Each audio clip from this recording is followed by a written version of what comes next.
ব্যবসাকে রাজনীতিকরণ করা চলবে না। আমি পরিষ্কারভাবে ব্যবসাকে রাজনীতিকরণ করা চলবে না। এটা আমাদের সিদ্ধান্ত, পলিটিক্যাল স্টেটমেন্ট, এটা আমাদের সিদ্ধান্ত। এই যে আপনাদের যে ট্রেড বডিগুলো আছে, যে সংগঠন, ব্যবসায়িক সংগঠন, রাজনীতিকরণ করা চলবে না। তবে ফ্যাসিস্টদের দূষণ মুক্ত করতে হবে, দূষণ মুক্ত করতে হবে।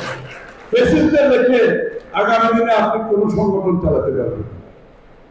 তারপরে সেটা আপনাদের সিদ্ধান্ত, আপনাদের নেতা কি হবে। এখানে কিন্তু আবার দলীয়করণের কোন সুযোগ নেই। আমরা আবার ফ্যাসিস্টের মতো ওই সংগঠন দখল করার ব্যবসাতে নামি নাই। আমি কিন্তু পরিষ্কারভাবে বলতে চাই আপনাদের, ফ্যাসিস্টরা যা করেছে ব্যবসায়ী সংগঠন দখল, সেখানে বিএনপি নাই। কিন্তু এই দোসররা ধ্বংস করেছে অর্থনীতিকে, লুটপাট করেছে, সাধারণ মানুষ থেকে ব্যবসা কেড়ে নিয়েছে, ব্যবসাকে মনোপোলাইজ করেছে তাদের নিজস্ব স্বার্থের জন্য। ব্যবসায়িক নীতিমালা পরিবর্তন করেছে, সরকারি নীতিমালা পরিবর্তন করেছে, আইনের শাসনে তোয়াক্কা করে নেই। সেই জায়গায় আর যাওয়া যাবে না। বাংলাদেশের মানুষের মন মানসিকতা পরিবর্তন হয়েছে, প্রত্যাশা পরিবর্তন হয়েছে, আকাঙ্ক্ষার পরিবর্তন হয়েছে। এটার সাথে যদি আমরা রাজনীতি যারা করি, আমরা যদি চলতে না পারি, আমি পরিষ্কারভাবে আপনাদেরকে বলতে চাই, তাদের কোনো রাজনীতি বাংলাদেশে থাকবে না। আমরা প্রথম 180 দিনের প্রোগ্রাম দেবো, 100 দিনের প্রোগ্রাম দেবো। আপনারা জানেন আমরা 18 মাসে 1 কোটি লোকের চাকরি ওয়াদা করেছি। 18 মাসে 1 কোটি লোকের চাকরি।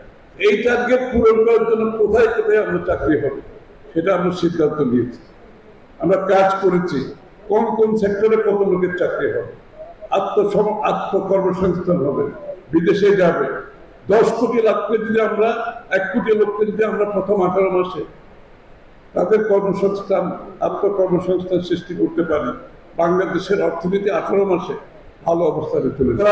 আগামী দিনের বাংলাদেশে আমরা যে পরিবর্তনের কথা বলছি, আমূল পরিবর্তন, ছোটখাটো কোনো পরিবর্তন, আমূল পরিবর্তন। এবং এই পরিবর্তনের মাধ্যমে আমরা দেশকে এগিয়ে নিয়ে যেতে হলে ব্যবসায়ীরা যদি কাজ করতে না পারে, অর্থনীতি যদি ফাংশন না করে, ইন্ডাস্ট্রি যদি কাজ করতে না পারে, তাইলে তো কেউ পাবে না। শ্রমিকেরও কোনো অবস্থান থাকবে না, আপনার রপ্তানিরও কোনো অবস্থান থাকবে না। মার্কেটে যে চাহিদা, সেই চাহিদা মেটার জন্য কেউ থাকবে। এটা ব্যবসায়ীরা একমাত্র যারা এটা মেটাতে পারে। বিএনপির পলিসি হচ্ছে private sector led growth, chairman সে বলে গেছে। অর্থাৎ আমাদের ব্যবসায়ীদের মাধ্যমে গ্রোথ কিন্তু কোনোদিন সরকার আনে না। এই যে আমরা যে প্রবৃদ্ধির বড় বড় গল্প করি, আমরা প্রবৃদ্ধি আনতে হলে ব্যবসায়ীদের সরাসরি ভূমিকা থাকতে হবে।